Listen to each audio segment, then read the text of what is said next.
Welcome everybody. My name is Michael Pride and I'm on the architecture faculty at the University of New Mexico, and quite honored to be serving as moderator for this session, and what is really a workshop, a co-learning environment. I want to make sure I have my notes. As you know, and probably when you signed up for this session, you saw the title, The Last Frontier, Decolonizing Content and Promoting a Culture of Inclusion in Design Studios and More, referring to the core or the curriculum of architecture programs in many situations. You know the learning objectives, though. We want to just make kind of open with this statement of welcome to all of you here, and an acknowledgement that we come to this session with all of you today, not as experts, but as co-convener explorers. And we embrace this work with curiosity, humility, and a commitment to social equity and justice. We acknowledge and respect the multiple and diverse worldviews and cultures that shape lived experience and perspectives. We acknowledge our ignorance of many things and welcome opportunities to learn from colleagues, from friends, and communities. As Albert Einstein said, the more we learn, the more we realize how much we don't know. Slightly adapted for the we. Our words may fail to capture all to which we aspire, and we recognize that words have different meanings for different people. We appreciate the gentle guidance of a Canadian colleague that pointed us to the problematic use of the word decolonizing in our session title, a critique of which we were unaware at the time of writing. We appreciate your tolerance and invite exploration into the words we use, and especially the multiple ways we engage with our students and with each other as we seek to assess and redress structures in architectural education that inherently and explicitly center Anglo-Western culture and continue a colonial project of disregard, disrespect, discrimination, and delegitimation. I knew I would fumble over that word. Delegitimization. Delegitimization. Thank you all for your tolerance. This work on the core of architecture curricula is timely, as we find ourselves in the midst of multiple social, cultural, and economic crises. We are demanding more of ourselves, and more is demanded and expected of us to confront and reconcile architectural education and develop equitable anti-racist pedagogy and practice. We are a learning community and a community of practice. In this spirit, we come together today to ask, what tangible steps can we take in our classrooms to make that space safer, more supportive, more welcoming and inclusive, and yield greater academic achievement among all students, and especially students whose identities have been marginalized. This refers then to the vision statement for the Student Experience Project: equitable, student-centered learning environments that support equitable student success, retention, and degree attainment. With that, I would like to invite my co-conveners and co-hosts to introduce themselves, and who they'll later share their explorations and experiences along this path. We're using a template for introductions today that we'll model and then invite you to use in our introductory breakout sessions. I will start. My name is Michael Pride. I identify as female, Black, an architect, a Californian, a current resident of New Mexico. I hold the title of professor at the University of New Mexico. My interest in being here today is to learn from all of you as I do every day, but in this particular moment, we're pointed to particular kinds of outcomes and strategies. Barbara.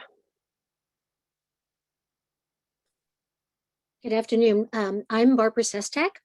I identify as female, Caucasian, grandmother,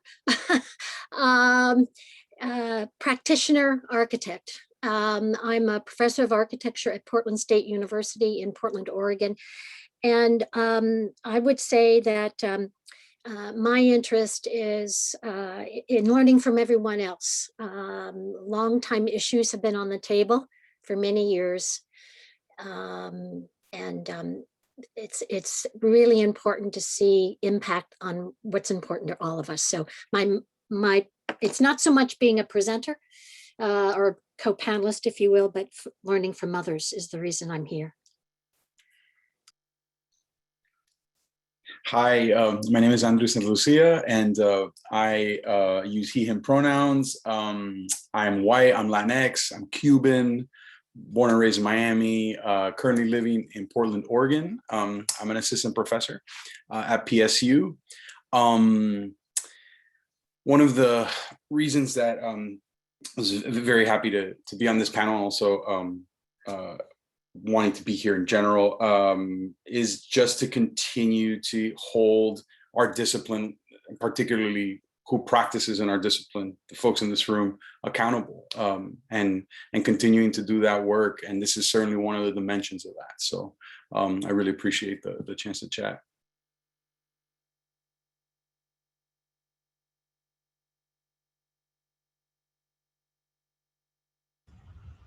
I am helping out today. I'm Jose Gomez. I identify as he, Latinx. I'm in an interim position as an associate dean for research. And so part of what I'm interested in is hearing from folks, learning from all of you, about some of the ideas, some of the practices you have, so that I might be able to bring those back to our own college and eventually back to the various disciplines that are represented by our college, which include art history, architecture, dance, music, and theater. And I currently reside in Charlotte, North Carolina. Nadia. Okay. Hello, everyone. I'm Nadia Anderson. I identify as she, her, female, white of Scandinavian and Northern European descent. I'm a Minnesotan. I am currently reside in Charlotte, North Carolina, where I am an associate professor at the University of North Carolina at Charlotte. And I'm here, very much as a learner and a participant, more than anything else. And my interest in issues of equity and social justice connects, I think, to my work within community engagement and how to bring that kind of work more into architecture curriculum, but also how do we think about confronting and engaging issues of race and gender and equity that are critical to our students, and change not just the surfaces, but the structures of our discipline to incorporate those.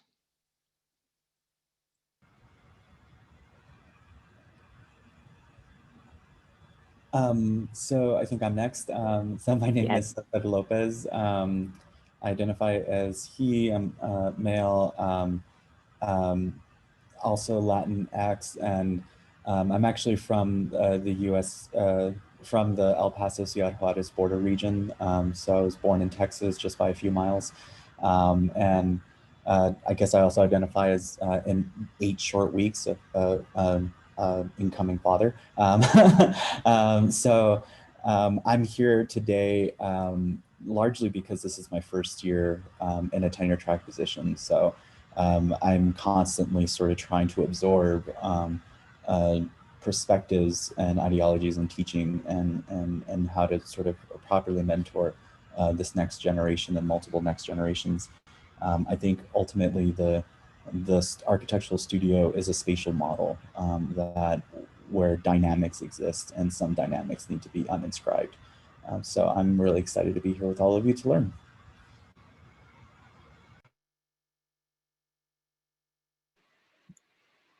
Hi, my name is Adat Qureshi. I identify as female, New Mexican, Lebanese, Indian.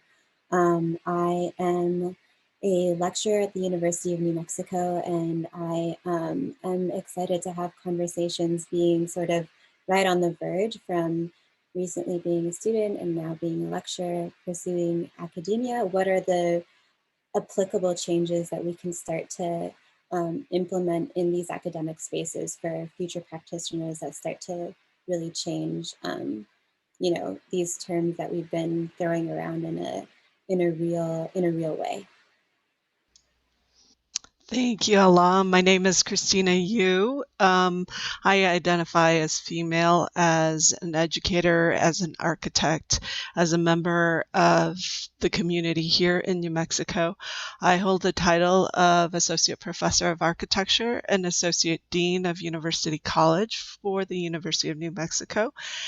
And I'm here today because I am honored by your presence to convene in this community of learners and really inspired by your ability to want to be part of this process and sharing knowledge. So thank you all for being here.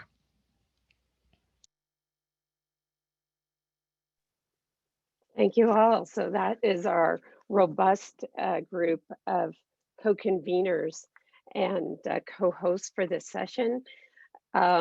We will share a bit of our experiences and some possible promising practices for you to consider and how they've worked for us.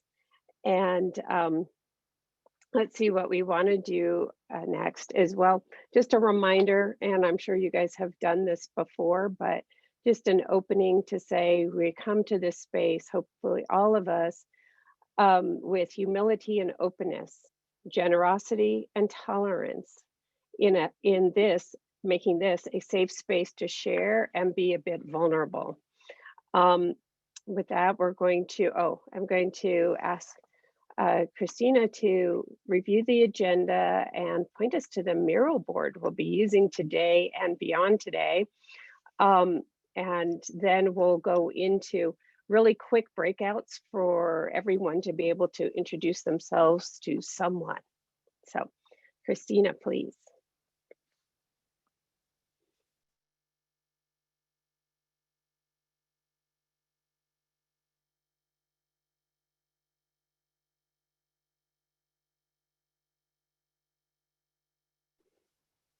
Are you muted?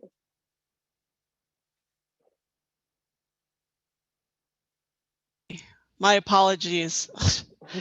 My deep apologies. Here in the Mira board, you'll see that the agenda is number 1. You can refer to that if you get you find yourself time-wise thinking what's happening right at this moment. We have a couple of statements that we'd like for you to share. I just put up some examples of our institutional statements. If you'll copy paste one of these and find yourself looking for your institution's land acknowledgement, that would be fantastic. And some of you have already started beautifully. Thank you for sharing your faces and your information. We love this sort of members gallery to see who's all in the room. We will at times break into session and hopefully we'll share some of our thoughts on these questions. And as scribe, we will do our best to capture your name in the room, but you are empowered to work the post-its. If you agree with somebody's comments, please place a dot next to their post-its or thoughts. And here in this area is some of our learning objectives, as well as some pointers to what the SEP project is, the Student Experience Project. And this is the area that Michael will and others will encourage us in a few seconds. Thank you. Thank you, Christina. So with that, I think we're only 6 minutes behind. Danielle, can you throw up the first poll? We're using all the tools. So today in our session, we're not only talking about different strategies or ways of operating, but we're also modeling or demonstrating some of the ways that we've worked with our students over the last several months.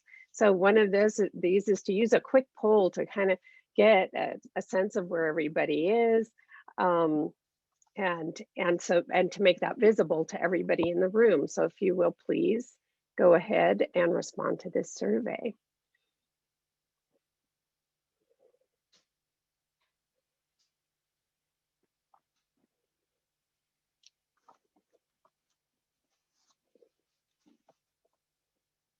I resisted the temptation to ask Danielle to make a poll about whether you're wearing shoes, slippers, socks only, or barefoot. She might still do that and pop that up in the middle of the session. My one class last semester, early in the semester, the poll question that garnered the most conversation, got people talking, was one about favorite dessert. Cake, ice cream, or pickles. Have fun with that. Do we have results, Danielle?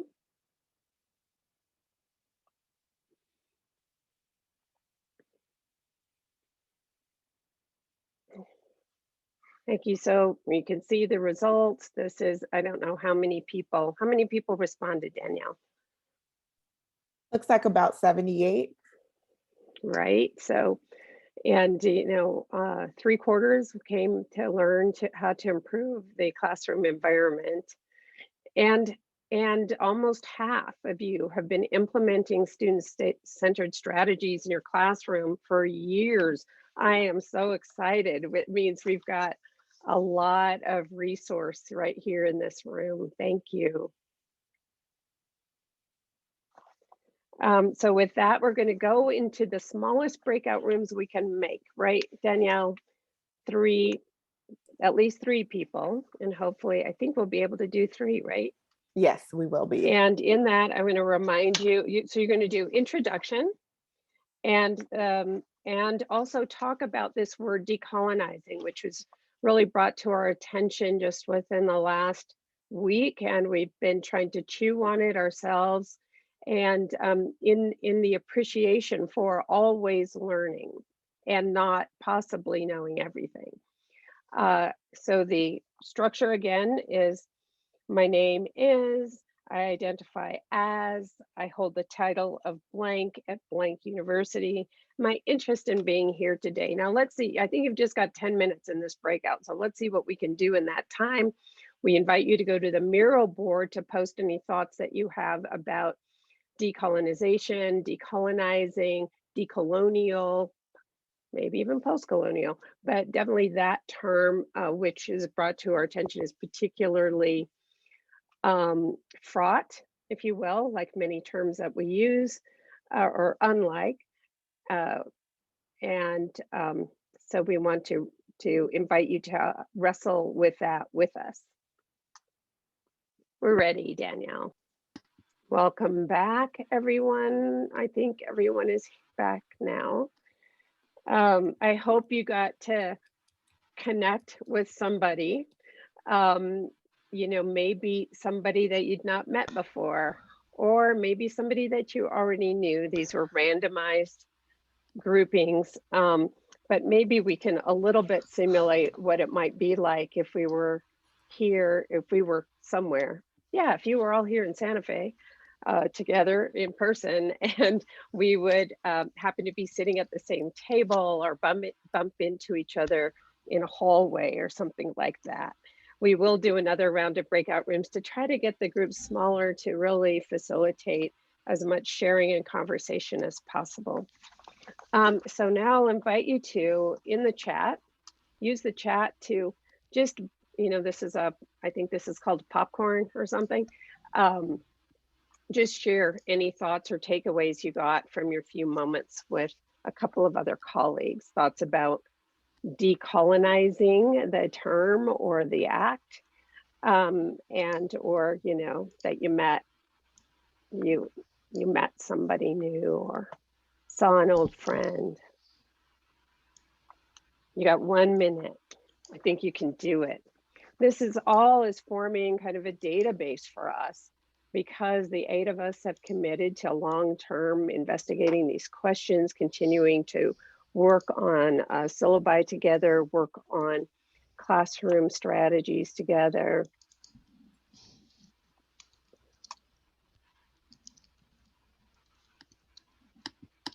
Prioritizing listening from Lisa. Self-learning, not depending on different groups to educate me. Yeah. So both having ears open and taking on responsibility for your own learning. Karen, you're muted, dear. I'm not clear where in the Miro board we're supposed to be posting. I missed that. Oh, I'm all over the board, but not there. Right. So there are 2 places. One is the place to put your picture and your contact info, and then Christina is showing us where to put the thoughts. So if you could zoom out, Christina, then we can see where that space is relative to the whole board, almost. So over to the left. Thank you. Thank you, Karen. Good question.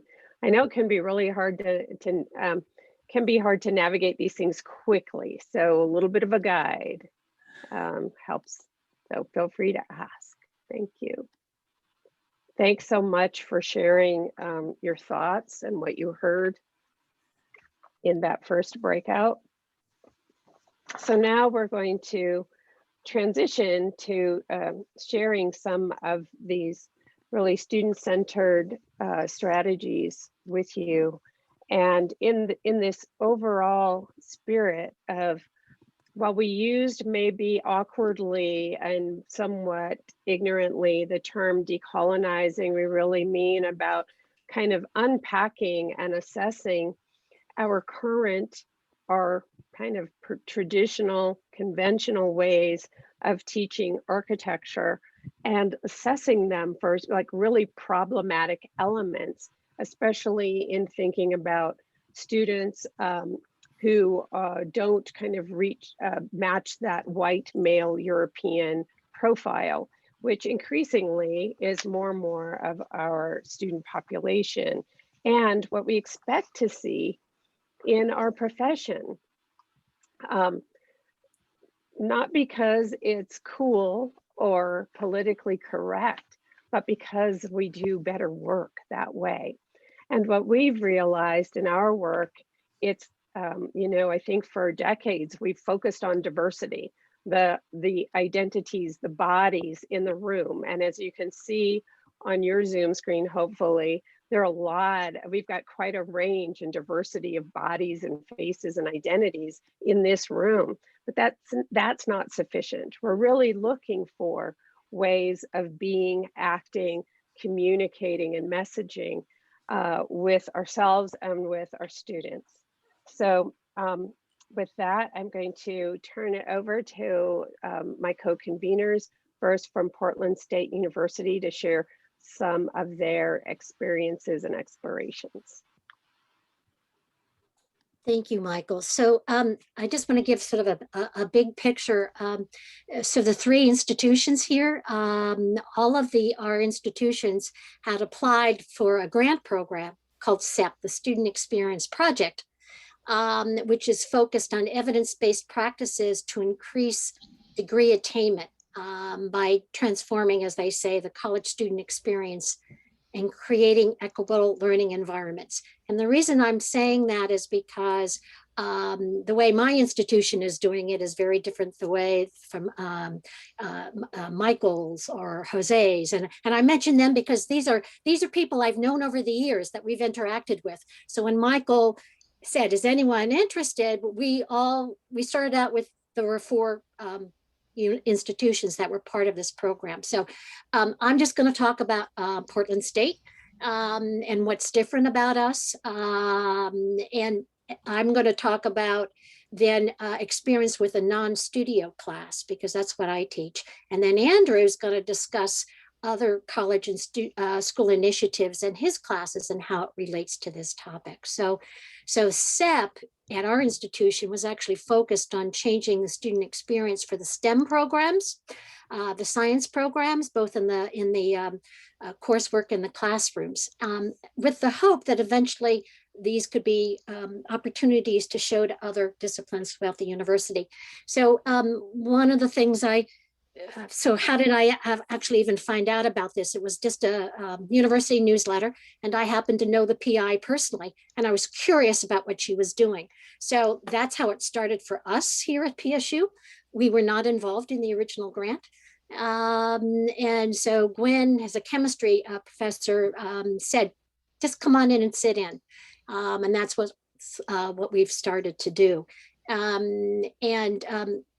Last month, I actually sat in a training for the math department, and being part of that, it's a very interesting experience, how we perceive things and how they perceive things. So that's just one sort of thing I wanted to say.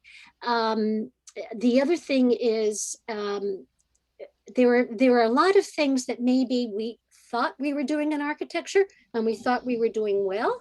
And now we're looking at it with a different lens because of the other disciplines. And so that's just another point to bring up. The other thing is, I think it's really important to know your student body. Obviously a master's program versus a bachelor's program versus, we don't get students directly from high schools. All our students are transfers from community colleges primarily. So it will make a difference what your student body is and what their concerns are, because most of our students are working. So just a couple of things that we do would be all school meetings every week with all the students there. We have student reps that talk to the chair all the time and bring concerns towards us, the faculty, but definitely in terms of clear expectations in the syllabi, changing them to student learning outcomes. That's in transition right now. Clear identification about deadlines and trying to coordinate it with other programs, other coursework within the department, because we are relatively small. Not everyone can do that. As far as my course is concerned, I do a seminar called Designing for Wellness. And it's very much focused on how the built environment impacts physical and mental health. And so because we really spend a great deal of time talking about health disparities, a lot of our students have an opportunity to see themselves within particular situations and making them be the student leaders. So I might start off the topic, but then the students direct the conversation. They can have ownership on what's going on. And I think that's made a big difference in how I teach now and the student experience as well. So changing that this year for me was a tremendously impactful type of thing to do.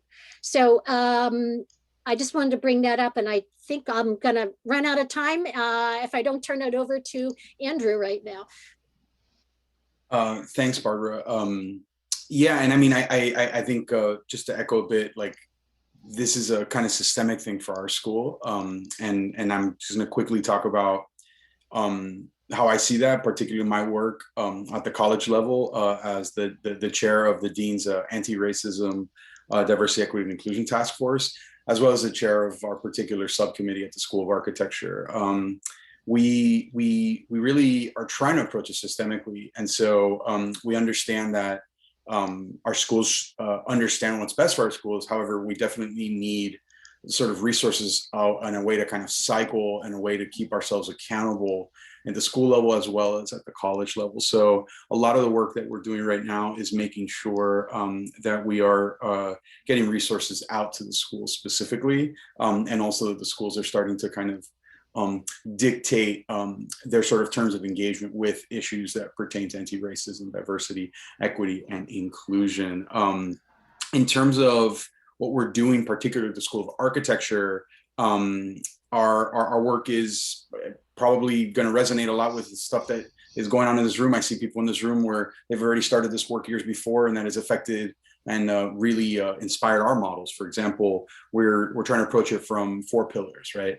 The first pillar, of course, is a pipeline, but as well as retention of BIPOC students, and particularly students from traditionally underserved populations. And we see that not only in terms of who we currently serve, mostly folks coming out of the community colleges, but also kind of cohesively with the issues in Oregon and Portland, particularly low graduation rates in high school. And so we just received Oregon Community Fund found the funding for a high school summer immersion program that I will be piloting and directing. I think one of the most important things that are happening with that funding is that we're going to actually be paying the students to be engaging in it, instead of just, sort of giving resources. So we're really trying to understand the sort of traditional kind of systemic barriers there. So really making sure that we're not only attracting folks to come to the school, but also retaining them. The second level, of course, is curriculum and syllabi review, which is exactly why we're here. But really, for us, it's always quarter focus or semester focus for some folks. So that's something that is super important. The third piece of it is obviously college culture and professional advocacy. And perhaps one of the most important things that we're going to try to sort of pilot is create, resourced mentorship models for our BIPOC and traditionally underserved students from first year throughout the graduate school. So it's really sort of dealing with the question of culture. And then the fourth one is really training and accountability processes for faculty. So not just preparing, but also mediating after the fact when something occurs. We definitely know that this is a process of becoming. And so we want to make sure that we are really dealing with this systemically and not just focus, for example, changing the references on our syllabi, which is quite easy to do and has been being done for a long time, and we should continue to do that.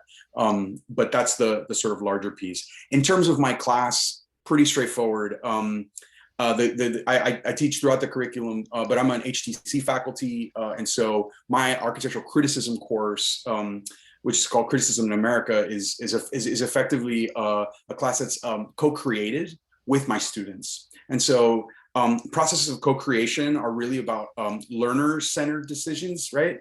And that can look like something as simple as reorganizing classes and topics with students as an exercise for the first week or two. It could be, again, student-led kind of research discussions where, they're effectively, gaining some insight into some of the sort of realities of teaching, but also, learning through doing, right? Particularly with writing. The other stuff that we're doing in that class is we're very serious about a kind of diverse range of media, right? Of course, I'm a millennial, right? Memes are very simple. So we're not just writing kind of traditional architectural criticism, but really producing several versions of what we experience, whether it's videos or memes, et cetera. And I think the response structure is another thing that we're super interested in. And finally, the thing that I've been doing for years is really trying to create a space for students that don't necessarily always have the airtime, and so the way that I've done that, and it certainly doesn't make some folks feel very happy, but it's encouraging white folks to move out of the way and not use an increased amount of airtime. And by saying that as a teacher, that does change it. It creates a kind of very interesting space in the room. And so those are some of the things that I've done. Happy to talk about those things in the future, but systemic versus just specific. That's the big takeaway, I think, from our end. Thank you so much, Barbara and Andrew. Excuse me, I'm going to turn it over now to, thank you, Barbara, also for introducing the Student Experience Project in a more concrete way. And I'll just add to that there are I put the link in the chat to that website. This is an ongoing research project really launched by people in education and in psychology and sociology around student readiness and success And there are 6 institutions currently partnered in that project, 3 of which we identified. I think there are actually 4 that have architecture programs, and that's how we kind of reached out, and that's the common thread among the 3 institutions co-convening today: Portland State University, North Carolina, University of North Carolina at Charlotte, and the University of New Mexico. So you can read more about the Student Experience Project. And when we get to UNM, we'll talk about some of the specific details of SEP. Thanks. Okay, Nadia and Jose, please. Hey, good afternoon, everybody. Nadia was going to share the screen. She and I prepared a few things. My role in this has been to try to translate some of the SEP initiative at the university level to our College of Arts and Architecture, and by extension to things like our design studios. Our College of Architecture and Arts are not involved in the SEP project at UNC Charlotte. We found out about the initiative and that Charlotte was involved after hearing from Michael and being invited to participate in this. So I've gone out to try to engage the group. This is part of a larger reimagining of what general education might be here on our campus, really trying to move beyond deficit views, what the disadvantages are that our students might bring, and really trying to find ways of empowering them, much in the way that Andrew was suggesting a minute ago: co-create curricula, co-create opportunities for their knowledge and their voice to come into the curriculum and into the classroom in a much more inclusive set of ways. So what I've tried to do is take what our folks at Charlotte have begun to do and translate that to some things that might be useful, generally speaking, to folks here in this session. Our initiative at Charlotte is focused mostly, Nadia, if you could go to the next slide. Sure. Thank you. Oops. Our project here at Charlotte is focused on what we call top 40 classes. These tend to be freshman and sophomore centric classes, a lot of them in core requirements like STEM-based classes, mathematics, science, etc. Now you can see the list of courses across the top there that are targeted in that first initiative. They're rolling it out to some additional courses. Once we get back out of COVID kind of interrupted a few things, but some statistical findings from the 1 year that it's been run, from fall 2020 into the spring, that by initiating some of the SEP practices that I'll come to in just a moment, that they've increased students' identity safety by overall 11%, larger increases statistically 15% among women. Of course, this is mostly in the STEM field, but architecture bridges that gap a little bit, you might say. Structurally disadvantaged students feeling a little safer by about 14%, and financially stressed students 11%. Social belonging increased across those same groups. In women, 11%, I think, is notable across the board. Some light lifts that came out of their findings, things that we can do as faculty, things that they've been doing, maybe alluding to some of the experiences Barbara was talking. Opening the class with a belonging story, making faculty more approachable, sort of demystifying that faculty and student relationship. Belonging boosters, creating opportunities for graduate students and TAs to engage with the undergraduate population, to share their stories and struggles. Again, creating opportunities for students to identify with faculty or instructors or TAs. Wide feedback wraparounds, surveying students before and after major projects or exams so that students can see themselves reflected in the survey. What did they study? Did they feel like they studied well?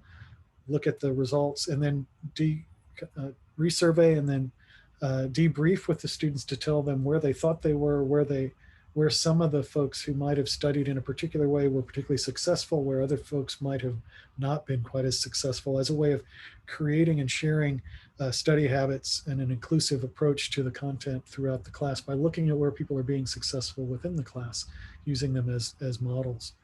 Of course, there's a way of beginning to rethink the syllabus to introduce language that encourages a growth mindset, that encourages a sense of belonging. And what we've also found at Charlotte across those STEM classes, in particular the top 40 cohort, is that by introducing these activities, faculty are getting their eyes open to the realities of their cohort. We are a university of access. Over 60% of our students are first generation college students, over 50% Pell eligible. So there are some real challenges that these folks are overcoming, and simply coming to a campus is an environment that they have very little opportunity and very little network to work through if they run into a challenge or a circumstance of stress. Faculty perceptions changing pretty significantly, learning that 72% of our students are on some form of financial aid. That's a significant amount, meaning that those folks are probably also working part-time quite often. And for example, our typical undergraduate age is 25, not the traditional high schooler fresh out, freshman fresh out of college, maybe a little like Portland State. Nadia. Oh, I forgot. So just sorry. I thought that was my last slide. Maybe some evidence. It's not surprising. Gen Ed classrooms are not very equitable, right? That people are coming to STEM worlds very differently challenged and differently advantaged depending on their high schools. I think that's very similar for design programs, art programs. North Carolina does not fund very well public arts education in the K through 12 school district, and yet we're looking for portfolios, for example, from our freshman applicants. These are things that we can try to undo as a structural disadvantage, but we certainly have to be aware of them, and maybe summer design academies like we run, or the one that Andrew's describing, are opportunities to help dismantle that structural impediment. But this question of increasing a sense of belonging resonates with students. In surveys, they've appreciated that faculty experience are being shared, that the folks are opening up and being vulnerable, and that the students are seeing themselves in some of those stories that helps them succeed going forward as well. Interestingly, due to COVID, right, that workloads are perceived to be heavier. Part of that has to do with everything translating online, and maybe we as faculty haven't adjusted our expectations in the same way. Of course, that there are other challenges between technology and access to technology that probably complicate that for a lot of folks as well. And that's all increasingly reflecting the stress that folks have when they can't or have a hard time connecting with their peer groups and their mentor networks. All right, Nadia, I think that was the last one. Okay.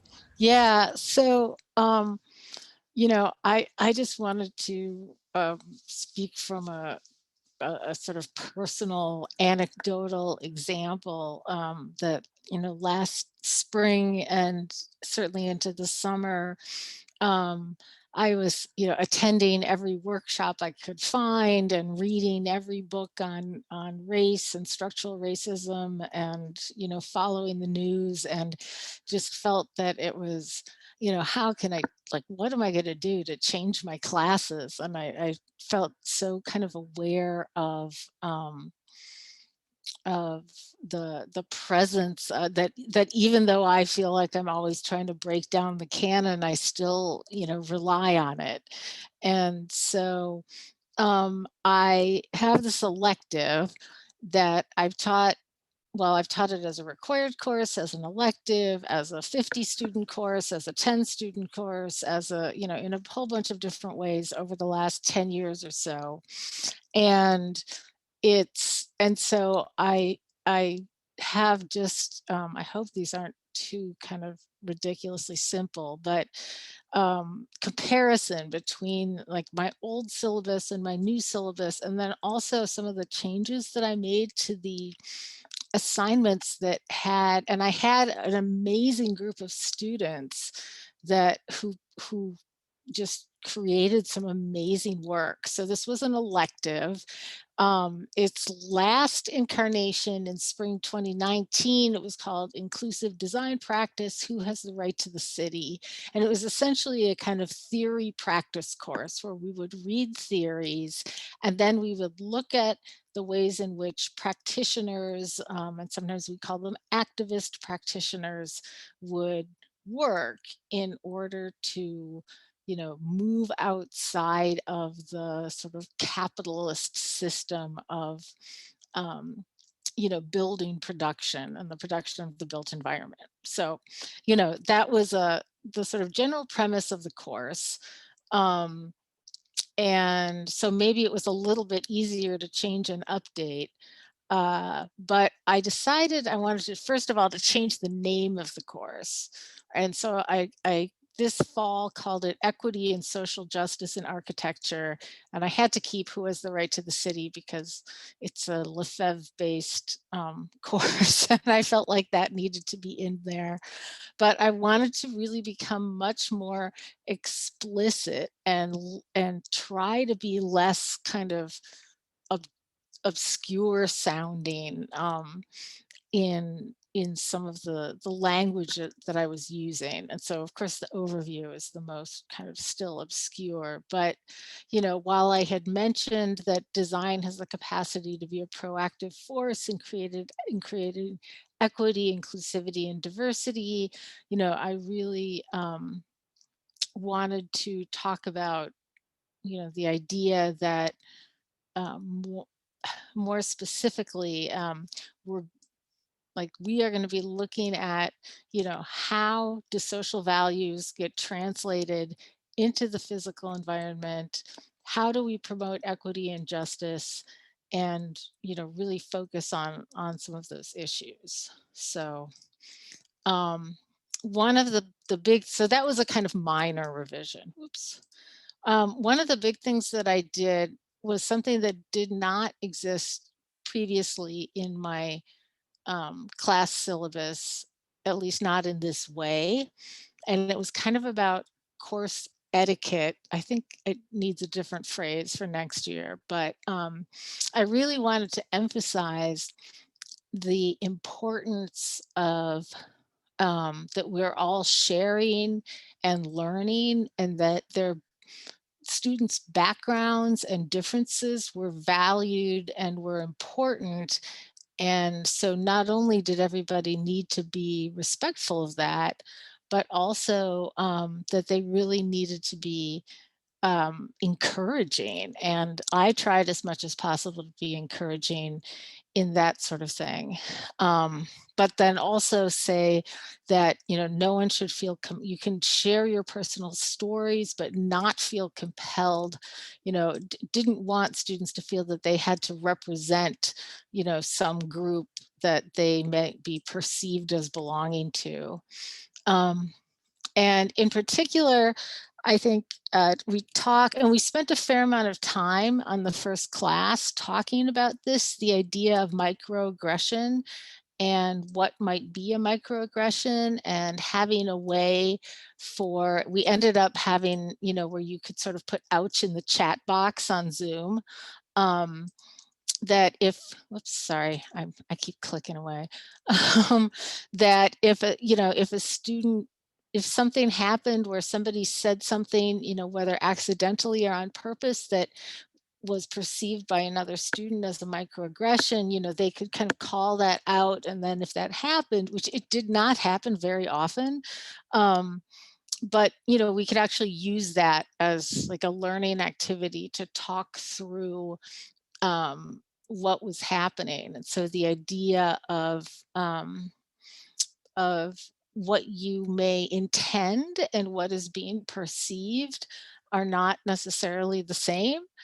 And so the importance of both, kind of speaking out about perception, and then also, acknowledging and receiving that information, in a productive sort of concrete way.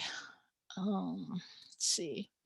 So rethinking of assignments was one of, for me, the most kind of exciting part of this, or it turned out to be.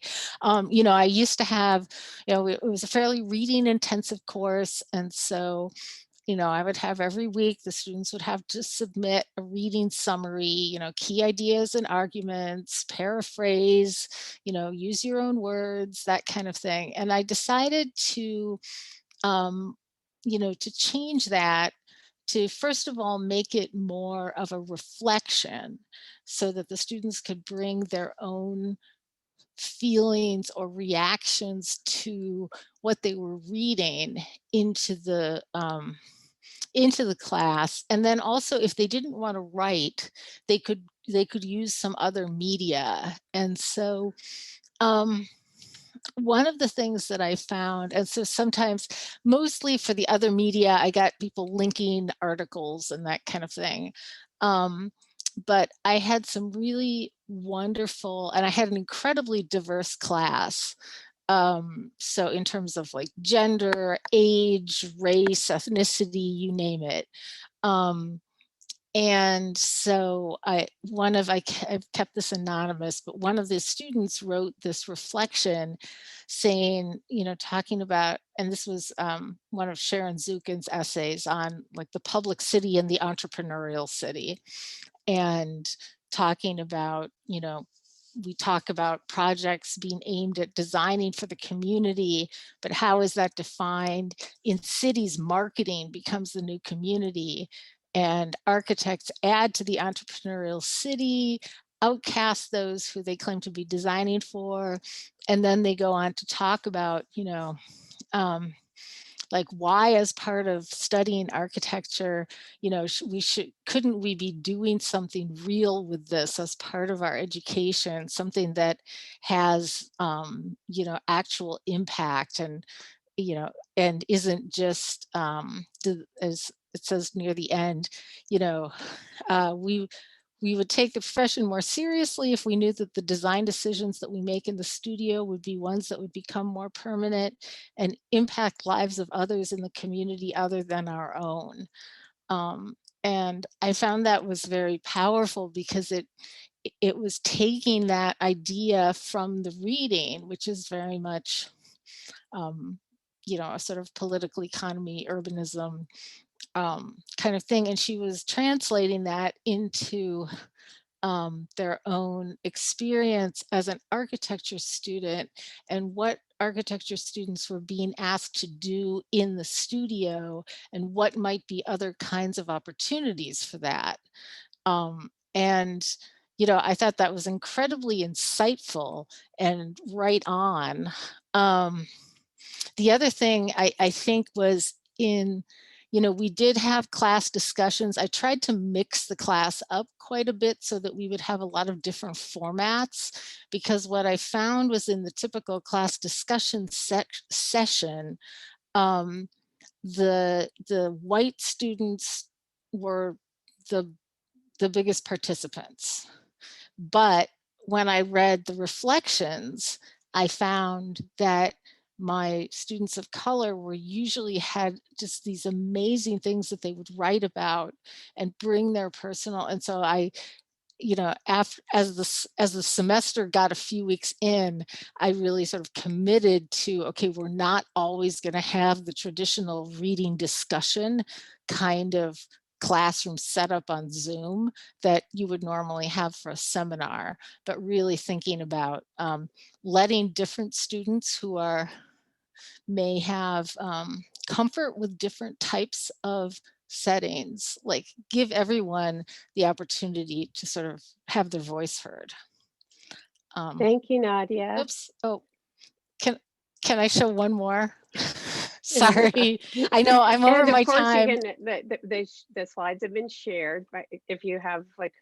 Okay, I just wanted to mention this was we did a research presentation on a practitioner, and in this year, instead of requiring, a 30-minute PowerPoint, the format was open, and I really encouraged the students to do, other things. And this particular student was researching Michael Ford and his hip hop architecture camps. And she created an MP4, which is linked in here, and then designed what essentially looks like a CD with, a series of tracks. And then she actually wrote lyrics and then included little essay statements from her own reaction, tying some of Ford's work into readings from the class and that sort of thing. And so the actual MP4 is about 15 minutes. So hopefully it'll stay embedded and you can listen to it if you want.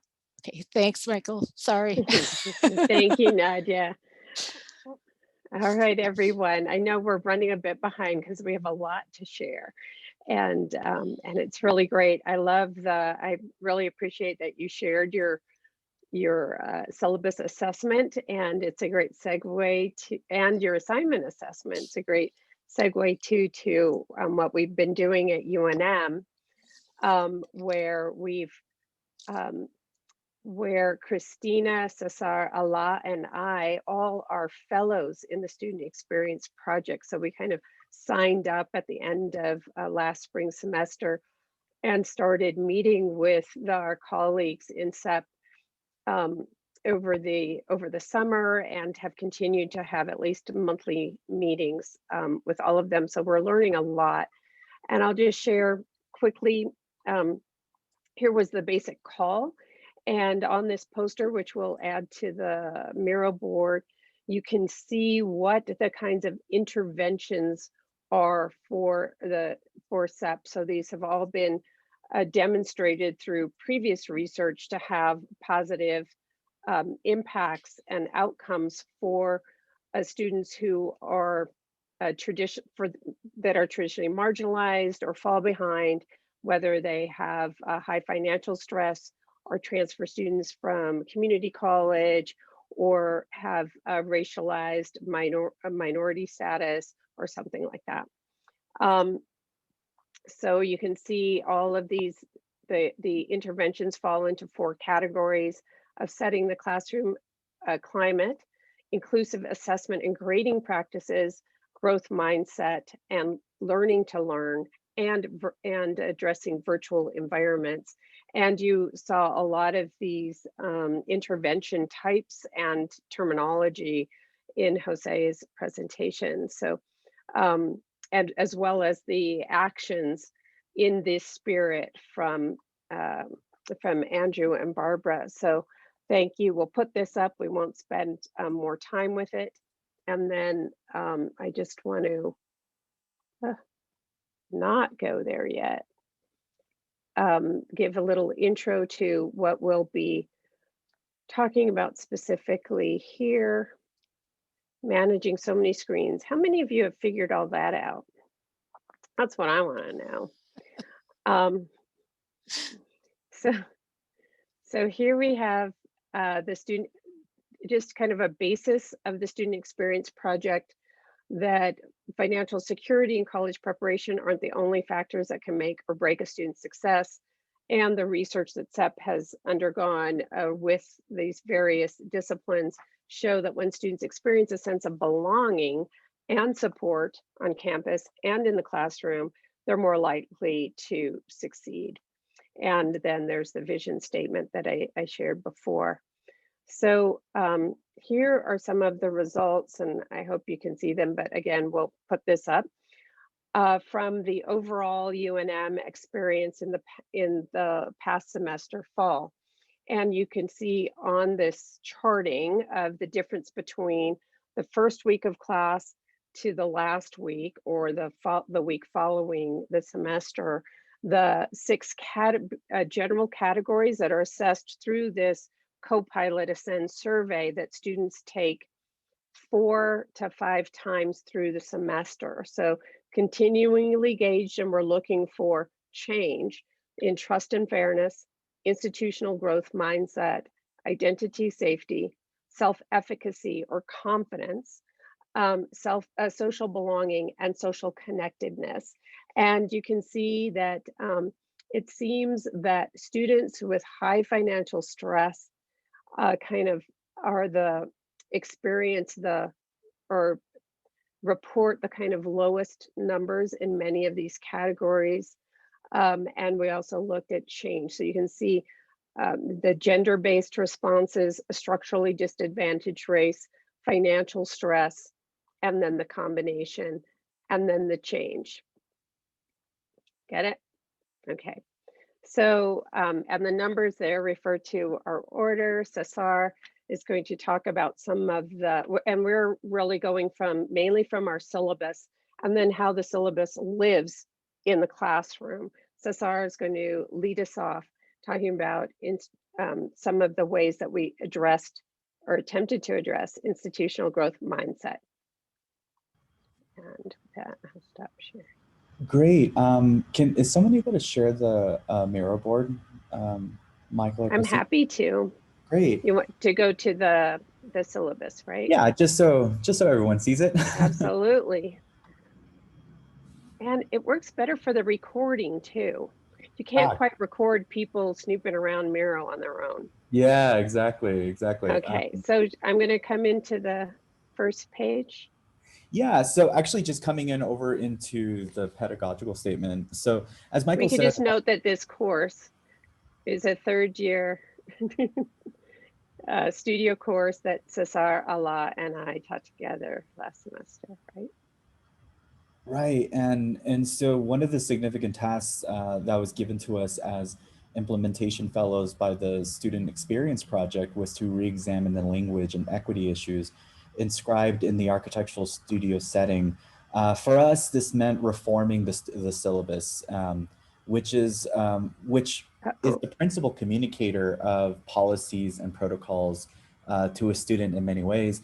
So we really kind of began to include this pedagogical statement to uninscribe the notion that the architectural studio is a platform to indoctrinate students into a particular idea of what architecture is or our ideology. Instead, the statement encourages students to bring their own diverse perspectives to build upon as a collective knowledge. This sets up the student and the instructor to be equal members of a shared environment. And so if we can go over, Michael, to the managing feedback statement. So because knowledge is a collective project in a studio, and that's the way we're framing it, it was critical to address how feedback is communicated. To support a more equitable dynamic between student and instructor, we included a section of our syllabus called Managing Feedback. In this statement, we instill that, that architecture is not a single idea, but rather a very evolving description. We acknowledge that students are going to get frustrated, and by telling them that, they don't feel so awkward feeling frustrated. And that comes natural with there being no right or wrong answer in the studio environment, but instead we frame this as actually it's a powerful tool that fosters creativity and inclusion. So I have a lot more I could say, but just to kind of in the interest of time, I'll just pass it on over. Perfect. Thank you so much, Cesar.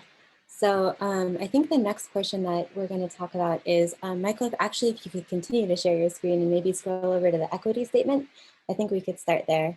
And hopefully this sort of brings it back to a loop that closes on into our initial title and the discussions we were having at the beginning about decolonization specifically. And so one of the things that we really wanted to make sure that we emphasized was that there isn't a specific definition of what a traditional student looks like. And in order to talk about how we wanted to have students feel equitable in that space, we wrote a statement that talked about how we wanted to move away from the Eurocentric canon and talks about what the present state of the discipline is, right? So instead of saying that we are, able to solve everything succinctly, that we're sort of admitting that this is an ongoing project that says currently this is what the discipline is. It isn't as inclusive as we want it to be. It's perpetuating a little bit of these toxic ideas. What we're trying to do is break those down. And one of the more important things that we wanted to emphasize is, yes, this is great. We have this languaging in the syllabus, we've gone over it, but how do we actually give students access to this information? So what I wanted to cover a little bit too was going back to what Michael presented, which was the surveys that we had with SEP. The co-pilot ascend surveys, we found 3 categories in our studios that had a significant uptick, and those 3 categories were identity, safety, social connectedness, and social belonging. So what were some of the things specifically that we did to help with that boost? One of the policies that we implemented in our spaces, especially to get people to speak up in spaces, was a step back, step up policy, which basically meant that if you're somebody that tends to speak a little bit more, gauge that and make sure you're stepping back. And if you hear a silence in the room, then this is an opportunity for you to step up. And I felt that helped students just engage in those conversations over Zoom a little bit more. Other things that we wanted to implement, especially because of COVID, was to share more of a social space that was akin to what the studio space allowed, which was having a few different forms of communication. So we introduced a platform called Discord to have as like a soft communication platform, and then a hard communication platform where things like emails and MS Teams. So we would post like inspirational quotes and little GIFs and memes or whatever in Discord and have students interact in there, and then kind of have like both of those at play. So that there was like a clear categorization. The other thing that we wanted to recognize was that there was a lot of different ways that students access information. So we didn't want to privilege one over another, right? People that might access information visually or verbally or by watching something. So we recorded all of our lectures and discussions and had them up for asynchronous access, which meant that if they were a little sleepy or, you know, out of it or not able to access it initially, they were able to get to it later. And there was a lot of redundancy in how we posted information. So it would be embedded in a calendar and sent in an email and announced in class. So it would engage with all the different ways that people were able to access that information. The other thing that I wanted to mention that was something like more personal and a little bit more touching to me that I really was excited about was that we had, we set up these discussions and issues forums in our studio spaces. And there was one that had a, you know, an individual that wasn't cisgendered and had a she, they, or he, they pronoun preference. And one of my students reached out to me and said that this was the first time they've ever seen in any academic setting in their 3 years in UNM, somebody that wasn't cisgender presenting as such in an academic setting. So just having those contributors of like legitimizing identity was something that I thought was really important. And then the last thing that I wanted to mention was kind of going back to what Andrew was speaking about a little bit earlier, but was transparency about feedback that we're getting from the students. So making adjustments to schedules and to the assignments based on what we were hearing from the students. So it wasn't stagnant, but it was something that was continuously being, you know, put forward. Yeah, and so I think that sort of covers what I could also just go on and on, but for the sake of time, I think that sort of covers what I wanted to do, and I wanted to, you know, pass it to, I believe, Christina. Thank you. What a great opportunity to share with you a little bit of what's going on in our institutions. And if I'll share down here, a couple of ways is that through this UP project, I have genuinely learned that a course can be the reason for relationships in a way in which the instructor is also part of those relationships. And one of those ways that SEP project suggests is an educator or personal statement. I'll just set the tone. It sets the tone for trust between the educator and the student. Sharing something of oneself. In this case, I share my background. I am not what I appear, and my relations with people have a deep tone of sympathy as well as perhaps understanding. So that sets the parameters for how a faculty member can begin to understand what the students may go through the semester. One of the other ways in which a faculty member can help is through a series of wrappers, is what they've called it, and wrapping what they think grading and performance would look like. So my wrapper ended up being in the syllabus as something about common misconceptions about grades and performance. So it was just me thinking about like, what was I thinking when I was a student? And as it comes to the equity statement, I wanted us in the class to feel like we're co-creating a culture in the classroom, and that we are constantly sharing our acknowledgement regarding the kind of culture that we create in the classroom together. So with these three big pieces to the syllabus, it sets forth a sort of reminder to the students that we're creating something together in the time being, a set of relationships and a set of practices of how we treat each other and treat the content that we create. And that has allowed a very expedient way to build a commonality and a communication pipeline. I am deeply floored by this experience and the way that it can transform how the classroom is run. So thanks. Thank you so much, Christina. And, you know, we were talking about how we share these personal stories or our personal histories, a little bit about ourselves. And in the 301 studio, Cesar and Ala and I did that in conversation with students, but we found that that really opened up a gate of trust. And when students hear about your own identities, they feel more comfortable in being who they are, rather than being a new something that is an architect or whatever that's supposed to be. I'll close off, and I realize we're really running over time, but with two aspects that two other additional changes that we made that we got from SEP. One was, you all know the notion of office hours.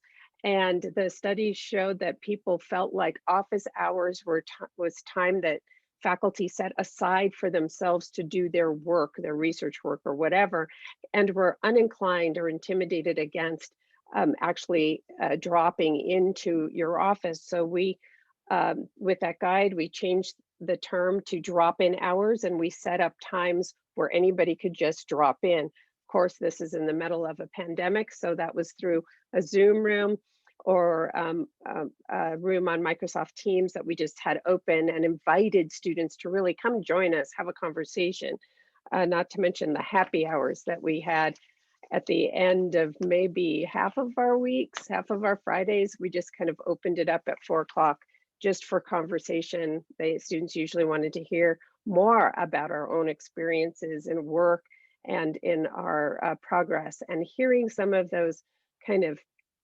those barriers that we faced and the times that we struggled and maybe fell back and yet still persisted, kind of helps students see that they too can do that, even if they faced some kind of stumble.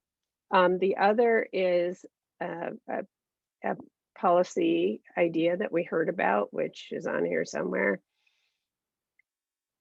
I can't find it, but here is the stuff happens policy. And this is the way it appeared in our syllabus last semester for 301. We acknowledge that every day we present ourselves and our work simply cannot be our best days. And so because of this, we allowed, or we did it, and in the end it worked out, we did it automatically. We shifted 5% of the weight from one assignment to another at the end of the term. And it was student by student basis, whichever assignment or exercise they got the lowest score on, we reduced its weight by 5% and increased the weight of their highest score by 5%.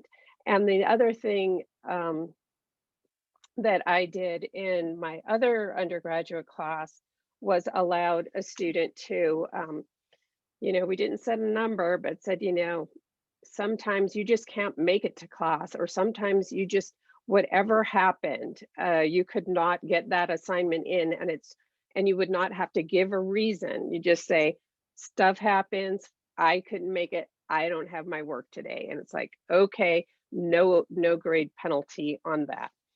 We were also more flexible in our attendance policy. And in my other class, what I did was I assigned a certain number of points to different kinds of interactions, synchronous and asynchronous. And I'm sure that you all have experienced in the last semester or two, times when students' internet just would not cooperate. They just could not be especially present in the virtual classroom for that reason, or because they'd recently lost one or more family members to the coronavirus, or they indeed were sick themselves with COVID. So anyway, flexibility is the bottom line we have there, and then openness that helped build, I think, a sense of community in our studio. With that, I just want to say, oh my God, it is 5:31 somewhere in the world on the East Coast. We intended to go into breakouts to talk more and share more. And Danielle, I don't know if we have the opportunity to do that for 10 minutes, or if we should just rely on the Miro board for asynchronous interaction. I think we can spare 10 minutes if people are interested. Great. And if you're interested in doing, Stephen Bender says, can we do this again? I hope so. That was a question we would ask. And if you want to post that in the chat, and Danielle, if you can, what we intended to do is make 8 breakout rooms. Share the Miro board link again, please, Christina, because not everybody was here when it was posted. And this is a living, breathing board. We invite you to come back to it, add more to it, take from it. Somebody asked for a PDF of our syllabus. I think you can grab it off the Miro board, but we're happy to post it when Danielle posts, when and where Danielle posts the recording, the slides, etc. And Danielle, that'll be on the ACSA website, and we'll be able to find it under this title. That's correct. And I will also send out an email to the attendees, letting them know that it's available. So when it's available.